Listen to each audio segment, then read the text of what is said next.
So look at this scene. It's called Clouds. I loaded it up from your Scenes folder. Looks cool, doesn't it? Well, not that much. Let's jump to the Render tab, see what we got. That looks cool. Well, this is one of the coolest new features of Modo among all the other stuff in 601. And what this does is render clouds. Now, those of you that have come along with me from other programs know that stuff like this not only takes a little while to render, it's actually hard to generate. And often we're just using image maps to do this. Not so tough. modo601. I'm going to press F9.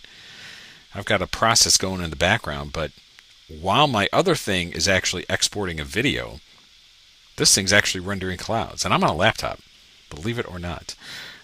It's doing a beautiful job rendering. Now, certainly you can put your anti-aliasing up and all your settings up for even higher density and quality, but I've actually had really good luck with this. So, all right, so you get the idea. It renders pretty fast. Let's see how we can set it up. What is this all about? How do we do these clouds? I've had a lot of people asking me. Well, let's take a look over here at our items list. Let's break this down. Notice that in this item list, there's actually no mesh. There's no polygons. Look, it's gone. Nothing there. It's just nothing. Well, how does that work? Okay, it's done with a volume right there. You can see that volume right there. Okay, and if you look in the layout, you actually see I've got just a light and a camera. Kind of a big messy camera. So you can load this up and deconstruct it. Let me just show you how to rebuild it though. It's kind of fun. Okay, so from the Add Item list in the Items tab, down under Volumes, there's a number of different things which we're going to talk about in this chapter called blobs and sprites, but let's start with the volume. Let's add that. Let's press F8 on our keyboard and just see what we have. Let's work our way through.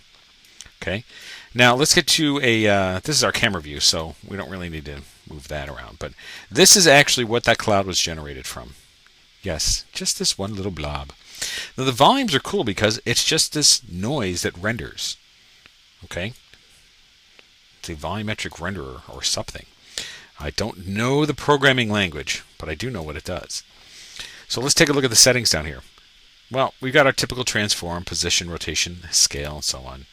The geometry itself, you can dissolve it, use surface as a volume, things like that. Okay. Particle geometry, sphere, and the particle source. Particles? Modo has particles? Well, yes it does. Let's go here to Add Item. Let's go down to Particles, and let's add a particle cloud. Then we'll come back to a volume, and the particle source is particle cloud. Oh, look what happens. Okay. Kind of all bunched together. Doesn't really look very good. So what I want to do is actually take that geometry down in size. So here under the radius, we're just going to bring those down. Oh, puffy clouds. All right, so what I'm doing here, Modo doesn't necessarily have a particle generator the way you would think, like Cinema 4D does, has an excellent one, Lightwave has one, where you can generate particles and you can push them around and do things. It's not exactly that, but it's not that. Okay, it's actually particles. There's modifiers, a generator, a surface particle generator, and this one, the particle cloud. It's just a cloud of particles. And the particles are really just single points that allow us to attach things to them, like these little volumes. So once you add that cloud, here's the volume, there's the particle geometry, and you just attach it. You can have a random size in there. Then as you look down towards the bottom of this panel here for the properties of your volume, you can actually then play with the density, the fall off, the level. So you can even make them more dense so they're thicker, obviously less. You can have a texture effect. So you can do an expansion like that. You can do a pyroclastic, I want to say psychedelic, pyroclastic, velocity translate, and all these different texture effects are how that texture gets applied through there. You can, of course, just turn it off. And then each one of those would actually animate through, so you can actually have a speed to animate those. And that's going to take you some testing time just doing a simple render on those. The render quality, generally I leave it high. I don't set it too high. Depends on how large you're going to render. Close this up. And here's shading, and now I can come in here and play with the shading a little bit. If I bring up the ambient, you'll see that come in there. So if you're doing little tiny things that you want to look for, very scientific.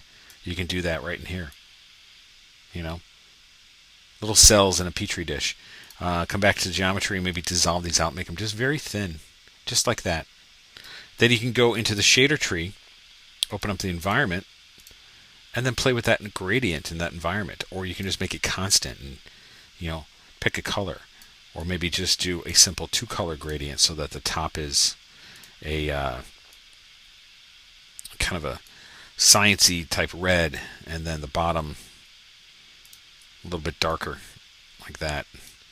You can squeeze those together and then, play around with that stuff and just create a moving background. You could just simply animate the camera through. Because remember, this is in 3D space, so you could very easily just kind of come in for broadcast, for science, just for intros to things. Okay, so that is really just those volumes on a very simple level, just to get you going, to kind of understand how they work. You need to have some sort of direction when you're building these. In this case, if you were doing kind of a science background or you're doing a motion graphics background, these would work really well. But you can animate these with fall-offs. You can put other tools on them. You can come in here to the items list and, of course, take that particle cloud and move that as well. Of course, spin it and do things. Put fall-offs on it to actually animate those particles. Move the camera through. Animate each one of the volume channels. You can see everywhere there's that little dot. Those individual channels can be animated. Play with different texture layers and so on for the environment. Very, very powerful stuff. So without a direction, you're just clicking around, kind of like I'm doing here, just to show you. So let's go on to the next video, and I'll show you really how to create that cloud setup I introduced you with.